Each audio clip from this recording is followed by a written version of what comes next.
অন্তর্বর্তী সরকার দায়িত্ব নেওয়ার পর গেল ১৪ মাসে দেশে বিচার বহির্ভূত হত্যার শিকার হয়েছেন ৪০ জন।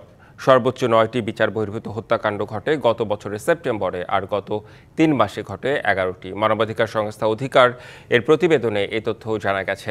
ওই প্রতিবেদনে বলা হয়েছে, গেল বছরের ৯ই অগাস্টের পর ওই মাসে দেশে কোনো বিচার বহির্ভূত হত্যাকাণ্ড ঘটেনি। তবে সেপ্টেম্বরে মৃত্যু হয় ৯ জনের। এরপর পর্যায়ক্রমে অক্টোবর, নভেম্বর ও ডিসেম্বর মাসে যারা মারা যায় একজন করে। চলতি বছরের জানুয়ারিতে ৫ জন ও ফেব্রুয়ারিতে ৩ জন বিচার বহির্ভূত হত্যাকাণ্ডের শিকার হন। মার্চ ও এপ্রিলে নিহত হন একজন করে। এরপর মে মাসে ৪, জুনে ৩, জুলাইয়ে ৬, অগাস্টে ৩ ও সেপ্টেম্বরে ২ জন বিচার বহির্ভূত হত্যার শিকার হন। এই ৪০ জনের মধ্যে সবচেয়ে বেশি ১৯ জন গুলিতে মারা গেছেন, নির্যাতনে মারা গেছেন ১৪ জন, আর পিটিয়ে মারা হয়েছে ৭ জনকে।